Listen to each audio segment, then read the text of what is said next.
Mrs. Palfrey at the Claremont by Elizabeth Taylor. So beautiful, so sad.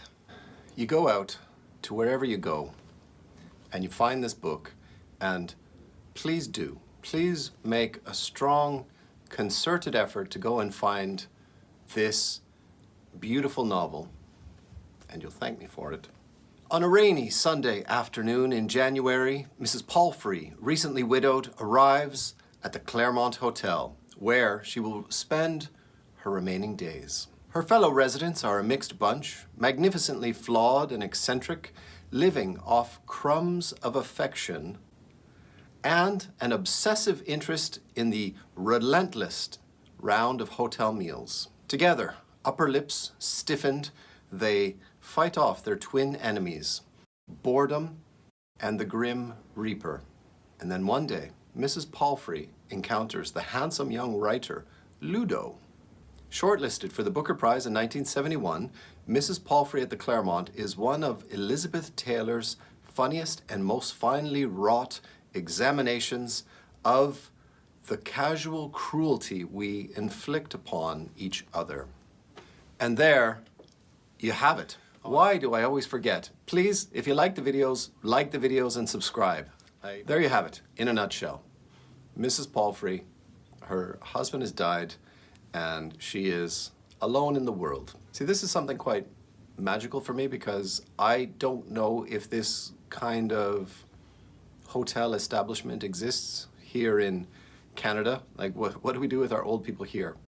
Well, generally, if their children can tolerate them, they stay with their family. And when they become unmanageable, we ship them off to old people's homes. What if they don't have any children?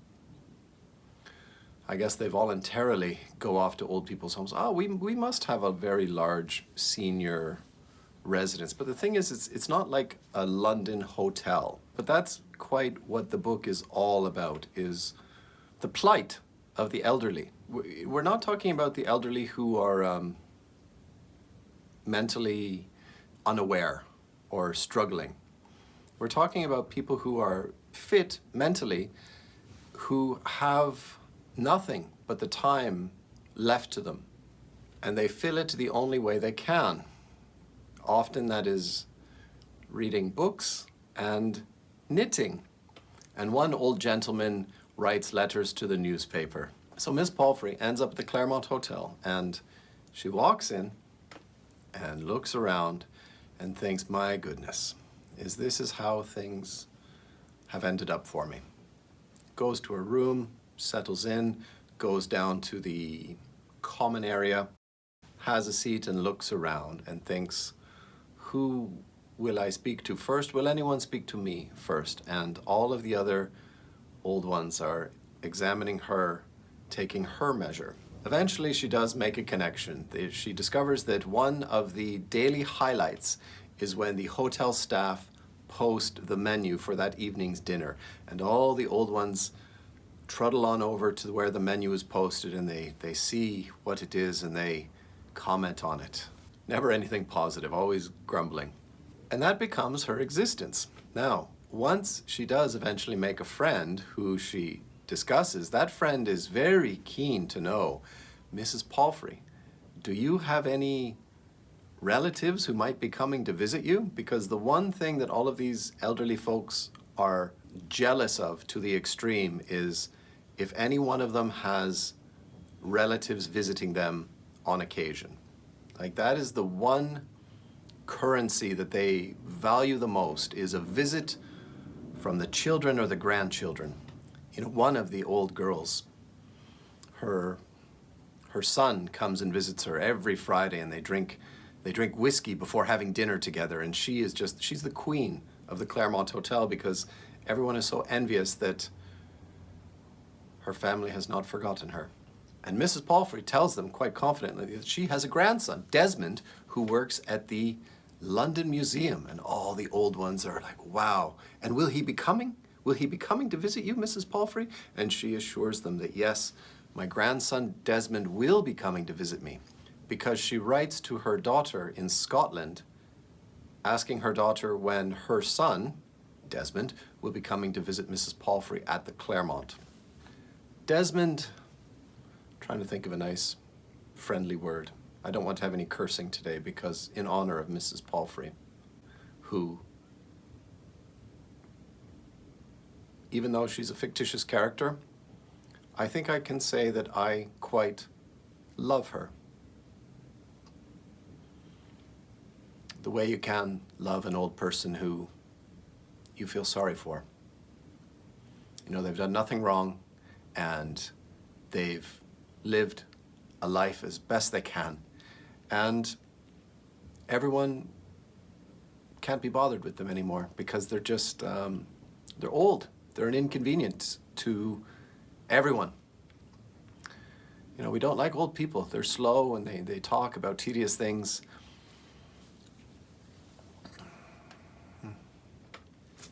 As I was saying, that I love Mrs. Palfrey, and it's very difficult for me to use polite language when describing her grandson, Desmond, who refuses to go to visit her. But Mrs. Palfrey, as I read in the blurb, has a chance encounter with this writer, Ludo. She asks Ludo if he would come to the Claremont Hotel and have dinner at her expense. She'll pay for everything. Don't worry about that, Ludo. But if he wouldn't mind pretending to be her grandson, Desmond, because the old ones are getting a bit snide. They're sort of thinking, oh, Mrs. Palfrey, your grandson hasn't visited again. I wonder if she even has a grandson. I wonder if he even works at the London Museum. She's just putting on airs. She's got no one. She's all alone like the rest of us. And Ludo is a fine individual, and he agrees. He says, Mrs. Palfrey, I will go and I'll pretend to be Desmond, and we'll have a grand evening, fooling all of those old residents. We'll really put on airs and we'll show them, you know, I'm your grandson. And this brings such joy to poor Mrs. Palfrey. That's the novel. 206 beautifully written pages, absolutely without question, some of the sharpest, funniest writing. Sad, wry, the writing that is witty, but also very biting. This book will break your heart. One of the things I love in literature is when the author gives that perfect description, the description that adds the exact tone and atmosphere and color to the scene, you know, with that magical one observation. And there's a few of them that I'd like to read to you because it hit me. That is the perfect thing. So here's one about Mrs. Post. Mrs. Post was stealthily taking chocolates from a half-pound box hidden under a cushion. She would have been pleased to have handed them round, but once when she had done so, Mr. Osmond had touched both a peppermint cream and a hazelnut cluster before he had changed his mind and taken an almond whirl. Poor Mrs. Post, and goddamn that Mr. Osmond for touching 2 chocolates before taking a 3rd one. We all know that's not what you do. If you touch one, you take that one. God, transgressing against the rules of society, Mr. Osmond, by touching poor Mrs. Post's chocolates. And now she's got to fret. Oh, the ones he touched. It's so perfect, that old fussiness. It doesn't even have to be old, you know, everybody's so fussy and particular about certain things. So here's another one. This is a bit dated because I don't think people smoke cigarettes as much as they used to do. When I was a boy, my parents are, well, let's not talk about my parents for Christ's sake. They used to take me, even as a very, very young child, to a lot of their quite riotous drinking parties. I would say at least 50% of the people were smoking. There was a memory that was triggered for me by this one single sentence about like an older woman who's half in the bag and smoking, and she gets quite emphatic with her gestures. So I read this and it was like being hit by lightning because it's so, like it's almost nothing except that it's the absolute perfect description. Mrs. Burton stubbed out a cigarette vigorously and the underneath of her old arm shook up and down. And that sentence is really, it doesn't give anything to the story, but it is a burst of color into the scene that you see Mrs. Burton as she's doing that, as she's performing this action. It is so visual to my mind. And this book is full of these comments, of these colorful elements that add the exact atmosphere of the scene. And that, to me, is perfect writing. I'll read one more. I'll read one more thing, and that will be all for Mrs. Palfrey, except that I cannot strongly advise you more to go out and find this book. So this is chapter 10 on page 102, halfway through the book. Full summer, and Mrs. Arbuthnot left the Claremont. It was going downhill, she said. Trippery people coming at random. It was not the place she had once known. We used to have bridge, she said wistfully. A dowager countess stayed here. In truth, Mrs. Arbuthnot had become incontinent. And in the nicest possible way, which in the circumstances could not be very nice, she had been asked to make some other arrangements. She was vague about her destination, mentioning a quiet hotel on the outskirts of London, which was in reality a nursing home for elderly people, where she was to share a small bedroom and so finish up her days. Her indefatigable sisters had found it for her, and much humiliation she had borne while they were doing so. Shall have some peace at last, she said, surveying the Cromwell Road traffic from one of the chairs at the top of the steps, waiting for her sisters to fetch her. Her cases stood in the vestibule. She had tears in her eyes. Poor old Mrs. Arbuthnot. Even though she complained about the Claremont, and she complained about the dinners, and she complained about the other guests, because she was too old to take care of herself, she was even denied that simple luxury. The strange thing about this book is that the monotony of old age, sort of coupled with the fact that there are moments where they even consider themselves to be lucky to be staying at the Claremont Hotel, because at least it's not as bad as some of the other options. It is really quite a heartbreaking novel. And I'm happy to be reviewing this book today because in a couple of days I'm going to have a birthday. I'll be 1 year older. I don't really mind getting older. It doesn't really trouble me. It's just that there are, I guess, quite normal moments where I feel that I'm old. And I'm at university with a room full of 20-year-olds.